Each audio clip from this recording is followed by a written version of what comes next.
다석 사상으로 본 유교, 중용 61번째 시간입니다. 오늘은 거참원색, 거참원색이라는 제목으로 말씀드리겠습니다.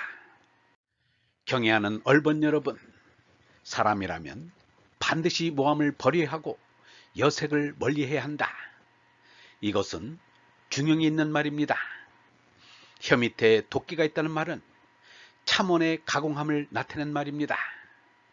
수많은 만족들도 해하지 못한 천하명장 남이를 유자광의 쇠치해에서 나온 한마디의 참원이 형장의 원운이 되게 하여 천추의 한을 남겼습니다. 이처럼 참원의 악덕은 이루 말할 수가 없습니다. 군자 여부를 떠나서 사람이라면 참원은 하지도 말 것이며 듣지도 말아야 합니다.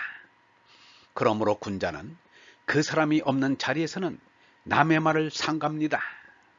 하게 될 때는 그 사람이 있는 것처럼 공정하게 말해야 합니다. 공자가 말하기를 원한을 숨기고 그 사람을 버타는 것을 좌구명이 부끄럽게 여겼다지만 나도 부끄럽게 여긴다 라고 했습니다. 가론유다의 입맞춤처럼 간교한 것이 어디 있는가.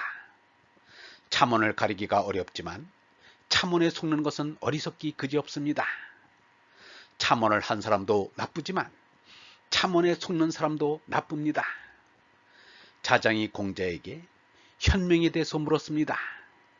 공자가 말하기를 천에 물이 스미듯 하는 참소와 추위가 살갗에 느껴지는 듯한 절박한 하소연에도 움직이지 않으면 가히 현명하다 이를 것이다 라고 했습니다.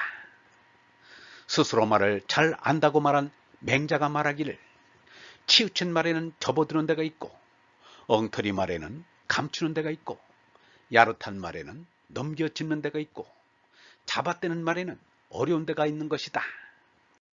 쥐에게는 이러한 말이 있습니다. 남을 배반하려는 이의 말에는 꺼림칙한 것이 나타난다. 마음에 의심을 갖는 이는 말에 미혹이 나타난다. 덕이 있는 이는 말이 적고 덕이 없는 이는 말을 많이 늘어놓는다. 선을 악이라고 속이려는 이는 논리의 일관성이 없다. 신념을 갖지 않는 이는 말을 함에 비굴함이 나타난다. 중국 수나라 문제는 나름대로 선정에 힘썼습니다. 과거제도를 처음 실시하여 인재를 뽑았습니다. 백성들에게 부역을 적게 시키고 세금을 적게 물렸습니다. 그리고 농사와 누에치기를 크게 장려했으며 황실에서부터 근검절약했습니다. 황후도 솔선하여 사치와 유행을 금하고 금과 옥으로 꾸미는 것을 금했습니다. 관리는 높고 낮음을 가리지 않고 부정과 비리를 엄단했습니다. 이렇게 20년이 지나니 선정의 효과가 나타났습니다. 백성들의 살림이 몰라보게 넉넉해져서 나라의 기초도 튼튼해졌습니다. 그만하면 정치적으로 성공한 것이었습니다. 그런데 문제에게는 한 가지 헛물이 있었습니다.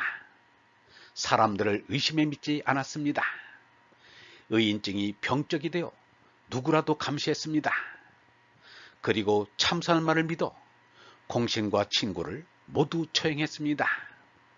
문제 자신의 불행이요 주위 사람들의 불행이었습니다. 하긴 내 지갑에 100만 원만 들어있어도 주위 사람들이 모두 소매치기로 보이게 마련입니다. 그래서 권력이란 신성하면서도 더러운 것입니다. 유영모가 이러한 얘기를 했습니다. 현상윤 씨는 정주 출신으로 그의 장인이 정주 오산학교 초대교장 백의행 씨였어요. 김성수 씨가 세운 중앙고보 교장으로 오래 있었지요. 폐기력으로 고생하는 동안만은 고향에서 쉬었어요. 어떤 이가 교주인 김성수 씨에게 현 교장이 험담을 했다오. 김성수 씨가 그 말을 듣고는 현상인 교장만큼 학교 살림을 하는 분이 어디 있어요. 단돈 100원이 남아도 재단에 내어놓는 분이라오. 다시는 내게 그런 말 하지 마시오 라고 했다는 것입니다. 김성수 씨가 현 교장에게 그런 일이 있었다고 들려주었소.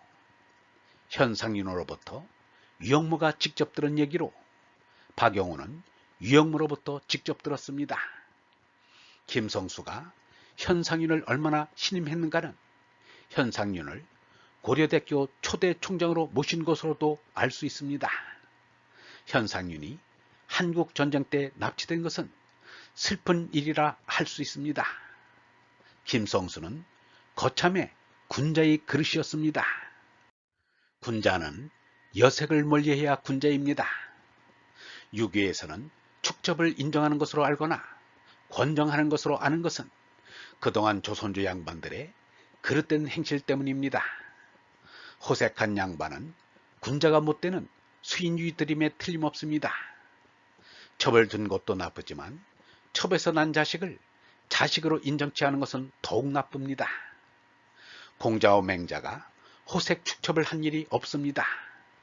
그러므로 거참 원색이란 말을 했을 것입니다. 유영모는 이렇게 말했습니다. 색광을 가리지 않고 번쩍하는 맛에 홀리면 그만 헤어날 수 없게 된다. 속살을 가려야 하는데 그렇지 못하면 역사까지도 그르치게 된다. 속살을 가리는 것이 없으면 사람은 금수만도 못하다. 금수는 암수 서로 만나 새끼 낳는 것으로 끝나고 만다. 그런데 사람이라는 것은 임자 있는 여자이건 임자 없는 여자이건 색광이 미치면 그만 일을 저지르고 만다. 산다는 것은 말짱 시험인데 살맛을 쫓아다니면 추잡하기 그지없다. 어떻게 하면 속살을 만져보나 어떻게 하면 속살에 닿아보나 무척 동경한다. 옛날부터 절세 미인을 사나이의 등골 빼먹는 년이라고 했다. 등골을 빼먹는 것도 안 되었고 등골을 빼먹히는 것도 잘못이다. 자기의 등골을 보존한 것이 사는 것이지 얼빠진데 등골까지 빠지면 그것을 사람이라고 할 수 있겠는가? 그것이야말로 유황불 지옥이 아니겠는가? 경애하는 얼번 여러분, 미사역으로 참수하는 자를 멀리해야 합니다.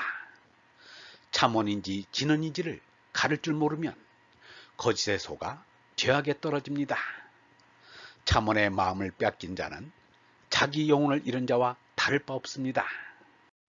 영성신학원 다석아카데미의 하늘소리였습니다.